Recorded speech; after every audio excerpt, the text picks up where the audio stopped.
amanhecer. Canto aberto, verso incerto, a noite, o amanhecer.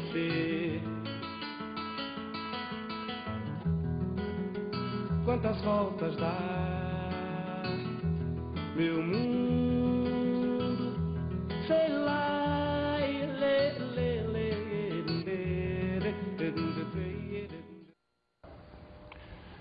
Olá, gente.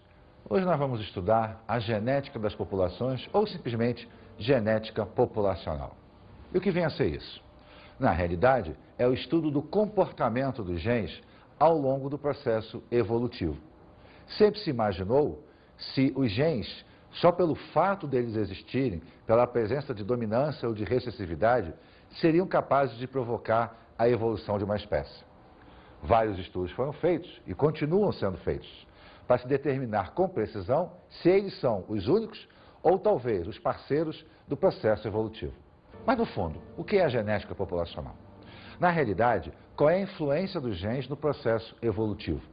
Nós sabemos que a evolução ela é baseada em 3 pontos fundamentais: o processo mutacional, a variabilidade genética e o mecanismo de seleção natural. Na realidade, a base da evolução é o processo mutacional e a variabilidade genética. A mutação por alteração do código genético, consequentemente gerando um novo gene e uma nova resposta. A variabilidade genética, a combinação de genes durante o processo de formação de gametas. Independente de ser o processo mutacional e de ser a variabilidade genética, essa alteração do gene vai fazer com que o meio selecione o indivíduo mais apto. Mas as próprias variações dos genes, a entrada, a saída de genes de uma determinada população, a influência do meio ambiente, ela é possível e passível de provocar o mecanismo evolutivo. Mas a evolução você vai estudar com detalhes na sua aula de evolução. A nossa preocupação hoje é verificar o quanto o gene é importante dentro de uma população, o quanto ele se manifesta dentro de uma população. E é isso que nós vamos começar a ver agora. A frequência de um gene. Numa população de 12 mil indivíduos, nós vamos encontrar indivíduos azão-azão, quer dizer, homozigotos dominantes, em 3.600. Os heterozigotos, azão-azinho, 6.000. E os homozigotos recessivos, azinho-azinho, 2.400. Então, nessa população, eu tenho 3.600 homozigotos dominantes, 6.000 heterozigotos e 2.400 homozigotos recessivos. Como eu vou calcular a frequência desse gene? Observemos. A frequência de um gene ela é calculada o número total do gene sobre o número total de genes para aquele locus, para aquela posição do par de cromossomos homólogos. Quer dizer, eu vou ver o que me interessa, o gene que eu quero, sobre o total de genes daquela população. A frequência do gene A. Se eu tenho 3.600 indivíduos azão-azão, eu vou encontrar 7.200 genes A. Por quê? Porque cada indivíduo possui um par de genes. Se cada indivíduo possui um par de genes, em 3.600 indivíduos, eu vou encontrar 7.200 genes azão. No caso do cálculo para o indivíduo heterozigoto, se eu tenho 6.000 indivíduos azão-azinho, eu vou encontrar 6.000 genes azão e 6.000 genes azinhos. Isso por quê? Porque cada indivíduo desse é heterozigoto. Então eu vou ter 6.000 azão e 6.000 azinhos. Mas vamos nos preocupar, por enquanto, apenas com o gene azão. Então eu vou ter um total de genes azão nessa população, somando-se 7.200 com 6.000, um total de 13.200 genes azão. Acontece que cada indivíduo possui um par de genes. Ora, se na minha população existem 12.000 indivíduos, eu vou encontrar 24.000 genes. Isso porque cada indivíduo possui um par. Se cada indivíduo possui um par de genes alelos, em 12.000 indivíduos existirão 24 mil genes, azões e azinhos. Lembre-se, esse é o total da população. Só que eu quero saber a frequência do gene azão dentro dessa população. Então, como é que eu vou fazer? A frequência do gene azão vai ser o número total desse gene sobre o número total de genes existentes na população. Significa dizer, então, que eu vou ter 13.200 genes azão em 24 mil genes, que vai me dar 0,55 ou 55%. Então, a frequência desse gene nessa população é de 55%. Bem, se eu tenho a frequência do azão, eu tenho como calcular a frequência do azinho. Eu posso calcular de duas maneiras, verificando o total de genes da população. Porque lembre o seguinte, se eu somar todos os genes, eu vou ter a população como um todo. Ora, se eu já sei a frequência desse e sei que o 1 representa o total da minha população, basta que eu faça o quê? Que eu diminua a frequência do azão da população. Eu vou encontrar a frequência do azinho. Ou então eu poderia ver quantos genes azinhos existiam em cima do total, como eu fiz com o azão. Mas vamos lá, ó. Frequência do gene azão mais a frequência do gene azinho é igual a 1. Esse 1 representa o total, a população, 100% da população. A frequência do gene azinho vai ser 1 menos 0,55, que vai dar 0,45 ou simplesmente 45%. Então agora eu sei que a frequência do gene azão é de 55% e a frequência do gene azinho é de 45%. Nós temos como calcular a frequência de duas maneiras. Pegando o total de genes em cima do total da população ou simplesmente calculando uma frequência e depois calculando-se a outra por diminuição da frequência total. Eu tenho o número de indivíduos com um determinado genótipo sobre o número de indivíduos da população total. O raciocínio é o mesmo quando nós calculamos a frequência do gene. Só que agora eu não estou olhando a frequência do gene, eu estou olhando a frequência do genótipo, que é o conjunto de genes. A frequência do homozigoto dominante, do heterozigoto e do homozigoto recessivo. Vamos ver cada um deles separadamente. Para eu calcular a frequência do homozigoto dominante, o que eu vou fazer? Eu vou pegar o total de indivíduos da população, 12 mil, e sobre ele calcular quantos indivíduos tem esse genótipo, 3.600. Então eu vou ter uma relação de 0,30, que significa dizer 30%. Então dentro dessa população, os indivíduos azão representam 30%. Quando eu olhar agora o heterozigoto, eu vou ver que dentro dessa população, 6.000 são heterozigotos, o que significa uma relação de 0,50, ou simplesmente 50%. Então, dentro da população de 12 mil indivíduos, 50% são heterozigotos. E o homozigoto recessivo, o azinho, dentro da população, eles representam 2.400, o que significa uma relação de 0,20, ou simplesmente 20%. Então agora nós calculamos a frequência do genótipo, a frequência do homozigoto dominante, do heterozigoto e do homozigoto recessivo.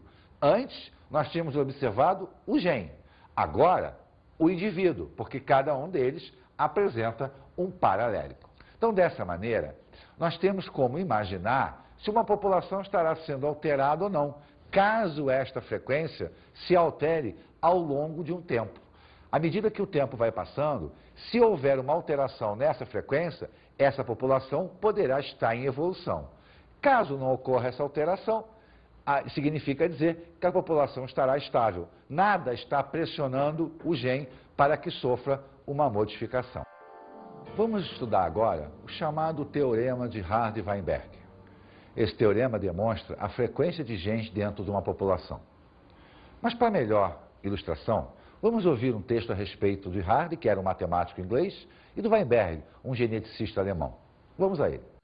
O matemático inglês Godfrey H. Hardy e o geneticista alemão Wilhelm Weinberg demonstraram, trabalhando independentemente, que se não houvesse fatores evolutivos, as frequências genéticas não sofreriam alteração. Essa conclusão ficou conhecida como Teorema de Hardy-Weinberg. Interessante, né? Os trabalhos deles eram isolados. E depois, ao chegarem às mesmas conclusões, criou-se então o chamado Teorema de Hardy-Weinberg. Bem, qual é a importância disso? Como surgiu esse pensamento? Nós vimos que um gene ele tem uma determinada frequência dentro da população. Acontece que sempre se perguntou, será que a alteração desse gene é capaz de promover um processo evolutivo? O Teorema de Hardy-Weinberg demonstra exatamente isso. Ele vai demonstrar qual é a incidência de um gene, a frequência dele dentro de uma população. Se ele é ou não é importante para o efeito evolutivo desta população. Só que nós temos que ter em mente o seguinte, para que o teorema seja verdade, existem pré-condições, existem condições necessárias à manutenção daquela população para que a relação matemática seja mantida. Então é como se nós tivéssemos umas pré-condições para esse teorema, digamos assim, funcionar. Vamos dar uma observada nessas condições. Olha só, a primeira condição é que a população seja grande, para que não ocorra desvios ou mudanças significativas devido ao acaso na frequência dos genes. Isso significa o quê? É uma população panmítica. Uma população panmítica é aquela onde o número de indivíduos é bem grande e, sendo grande, o cruzamento sendo ao acaso, todos os genes têm a mesma oportunidade de aparecer. Então não há como ocorrer restrição a um determinado gene, a uma determinada situação, seja ela homozigótica ou heterozigótica. A segunda condição é que não ocorra mutações, ou seja, não exista alteração na sequência do DNA. Nós já vimos que isso é um pouco difícil de acontecer, visto que o DNA pode sofrer a ação do meio ambiente. A terceira condição é que não exista migrações, não entrem e não saiam genes dessa população. Então a população tem que ser estável, ela tem que se tornar dinâmica dentro dela, permitindo os cruzamentos, mas tem que se evitar a entrada e a saída de genes dessa população. E que todos os genótipos devem ter a mesma chance de sobrevivência na reprodução. Isso significa a não existência da seleção natural. Até porque, o que é a seleção natural? É a pressão do meio em cima de um determinado genótipo. Quando a mutação é favorável, o genótipo permanece. Quando a mutação não é favorável, o genótipo desaparece. Uma outra condição seria que os cruzamentos têm que ocorrer ao acaso. Isso significa o quê? Não pode haver padrão de cruzamento. Um gene tem que estar apto a cruzar com outro. Com isso, você aumenta o plantel de descendentes e aumenta a frequência de ocorrência. Só que existe um grande detalhe nessa história toda. Todas essas condições, na natureza, são utópicas. A probabilidade de não existir mutação, de não existir seleção natural, de não ocorrer migrações, é basicamente impossível no meio ambiente. Bem, então significa dizer que o teorema não é válido? Não, ele continua sendo válido. Porque mesmo essas condições não ocorrendo, melhor dizendo, sempre na natureza, o teorema vai mostrar para a gente se está ocorrendo uma variação muito grande de um determinado gene. E lembra que quando nós temos uma variação muito grande no gene, isso pode indicar um processo de evolução. Então o teorema é válido. E a partir dele começou-se a verificar a influência do gene no mecanismo evolutivo. Vamos observar o teorema de Hardy-Weinberg. Eles propuseram que o gene dominante fosse representado por P e o gene recessivo fosse representado por Q.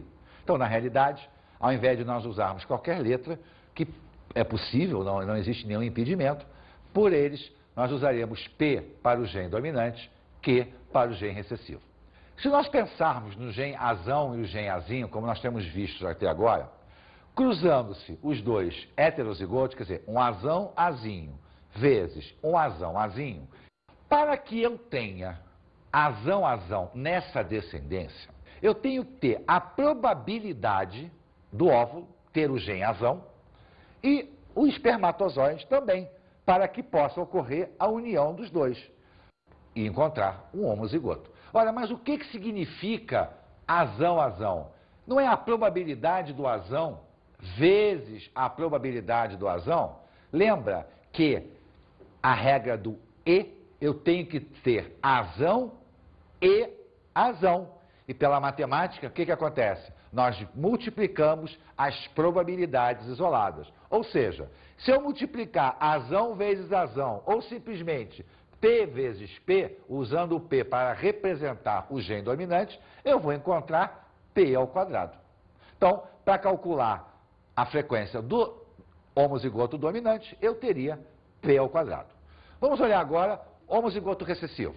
Azinho, azinho. Então, para que o indivíduo seja azinho, azinho, eu tenho que ter um óvulo carregando o gene azinho, sendo fecundado por o espermatozoide carregando o gene azinho. Logo, eu tenho a probabilidade do azinho vezes a probabilidade do azinho. Só que ao invés de eu usar o azinho, eu posso usar o Q, que representa o gene recessivo. Então, azinho vezes azinho, ou simplesmente Q vezes Q, eu vou encontrar Q ao quadrado. Agora, o heterozigoto. O que é o heterozigoto? É a probabilidade do espermatozoide, ou do óvulo, tanto faz, carregar o gene azão e o outro carregar o gene azinho. Então eu tenho a probabilidade de um óvulo ter o gene azão e ele vai ser fecundado pelo gene azinho. Então eu tenho azão vezes azinho, ou simplesmente P vezes Q. Mas lembra que toda vez que eu cruzo dois heterozigotos, eu vou obter o quê? Um homozigoto dominante, um homozigoto recessivo e duas vezes o heterozigoto. Isso significa dizer que isto vai acontecer uma segunda vez, porque a probabilidade de gerar o heterozigoto, ela ocorre duas vezes. Então vamos ver como é que fica isso aqui.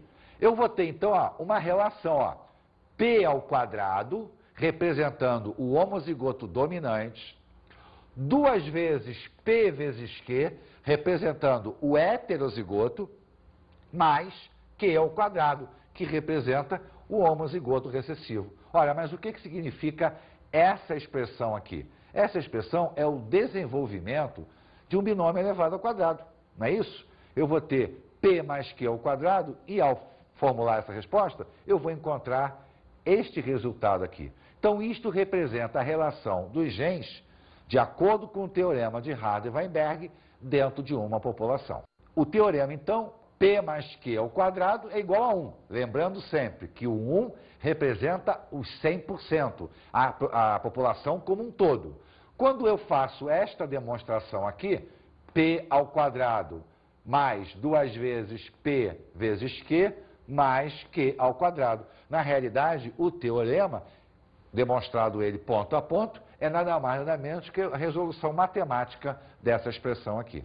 Então, o teorema de Hardy-Weinberg, ele vai mostrar a frequência de cada um dos indivíduos, cada um dos genes envolvidos naquela população. Mas isso é muito teórico, né? Fica muito difícil para a gente imaginar como isso se aplica na prática. O melhor seria nós observarmos um exemplo de como o teorema de Hardy-Weinberg pode ser útil na verificação de uma frequência gênica ou não só do gene, mas de um determinado indivíduo dentro de uma determinada condição que possa acontecer em uma população. Vamos ver um exemplo. Em uma população, o gene que causa uma determinada doença mental é recessivo e encontra-se na população com uma frequência de 20%, ou uma relação de 0,2. Qual o percentual de indivíduos nessa população com deficiência mental provocada por esse gene? Prestar atenção no problema? Agora vamos começar a examiná-lo ponto a ponto. Nós temos um gene recessivo que provoca uma determinada doença mental. Nós sabemos que se o gene é recessivo, a manifestação tem que ocorrer em homozigose recessiva. Isso significa dizer que a pessoa, para ficar doente, tem que ter esse gene em dose dupla. Eu sei a frequência dele na população, que representa 20% ou a relação de 0,2. Mas eu não quero a frequência do gene. Eu quero saber quantos indivíduos, qual é o percentual de indivíduos nessa população que sofrerá da doença. Por quê? Terá o gene em homozigose recessiva. Mas eu sei também que, de acordo com o teorema de Hardy-Weinberg, o gene recessivo é representado pela letra Q. Ora, então eu já sei que o meu Q representa 0,2, mas eu não quero Q, eu quero justamente quem? Q ao quadrado. Por quê? Porque Q ao quadrado vai representar o homozigoto recessivo, ou seja, vai representar o doente. Ora, mas se eu tenho Q e quero saber Q ao quadrado, basta que eu pegue o valor de Q e eleve ele ao quadrado. Então vamos ver. Se a frequência de Q é igual a 0,2, Q ao quadrado vai ser igual a 0,2 elevado ao quadrado. E isso vai dar o quê? 0,04. Mas lembre-se, a pergunta não diz qual é a relação desse gene. Ele pergunta qual a frequência desse gene. Então eu tenho que pegar esta relação aqui e transformá-la em percentual. Para isso, basta que eu divida por 100. Significa dizer o quê? Que a frequência de indivíduos doentes nesta população vai ser igual a 4%, porque 0,04 é igual a 4%. É óbvio que não há necessidade de nós calcularmos a frequência do gene que não provoca a doença. Mas se nós temos a frequência de 1, poderíamos calcular a frequência dos heterozigotos, poderíamos calcular a frequência do homozigoto recessivo. Repare que é uma doença de baixa incidência. 4% da população deverá apresentar essa doença. É importante que a gente entenda que em genética a obrigatoriedade nem sempre é verdade. Nós trabalhamos com percentual de ocorrência, nós trabalhamos com probabilidade. E probabilidade é uma situação que pode acontecer. Dentro de uma população eu posso ter a probabilidade de ocorrência. No caso do nosso exemplo, nós temos a frequência de indivíduos doentes na casa de 4%. Mas isso não significa necessariamente que os 4% da população tenham que ficar doentes. Essa é a frequência esperada, devido à incidência do gene na população, mas não significa uma frequência obrigatória. Vamos agora às nossas dicas de estudo.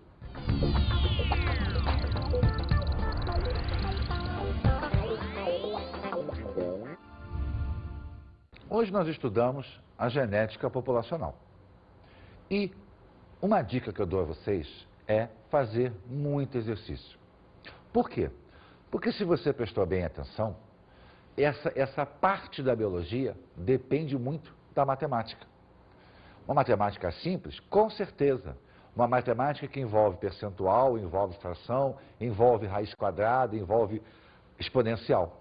Então a grande dificuldade sempre está ligado aos processos matemáticos. Então faça bastante exercício. Procure resolver bastante problemas ligados ao teorema de Hardy-Weinberg, ligados à frequência gênica. Tenha sempre em mente que para você usar o teorema de Hardy-Weinberg, a população tem que estar em equilíbrio. Quando ela não está em equilíbrio, você tem que verificar o quanto daquele gene encontra-se dentro da população como um todo. Isso porque o teorema só é válido se a relação entre os genes estiver dentro das condições pré-estabelecidas, não existindo mutação, não existindo variabilidade genética, não existindo seleção natural. Caso contrário, qual é a melhor maneira de se estudar isso? Fazendo o quanto do gene dentro da população total. Treine, calcular o gene, calcular a população, calcular o genótipo, calcular o fenótipo.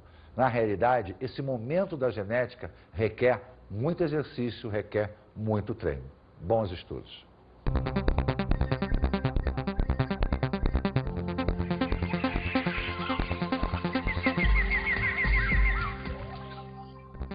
Na aula de hoje, falamos sobre a genética de populações. Hoje nós estudamos genética populacional. Vimos o quanto é importante calcularmos a frequência de um gene para verificarmos os mecanismos evolutivos. Vimos também que a evolução depende de vários aspectos, mutacionais, seleção natural, reprodução. Todos esses aspectos se envolvem na determinação se uma população está ou não está em evolução. Só que estar ou não estar em evolução significa mexer ou não mexer com o padrão genético dessa população. Aprendemos a fazer o cálculo da frequência genética. Vimos a necessidade de calcularmos a frequência de um gene dentro da população. Vimos como fazer isso. Um gene dentro de um todo, ou seja, quanto daquele gene existe dentro de uma população. Com isso, nós podemos identificar qual a frequência do gene dominante, qual a frequência do gene recessivo e calcular, inclusive, a frequência genotípica desses indivíduos. E conhecemos o teorema de Hardy-Weinberg. Bem, vimos o teorema de Hardy-Weinberg. Estudamos as condições necessárias para que esse teorema seja válido. Vimos que mesmo que essas condições não sejam exatas, ele é importante porque ele determina a frequência de um gene, o que nos permite saber se uma população está evoluindo ou se ela está estática. O teorema obedece a um relacionamento entre o gene dominante e o gene recessivo dentro de uma população. Bons estudos!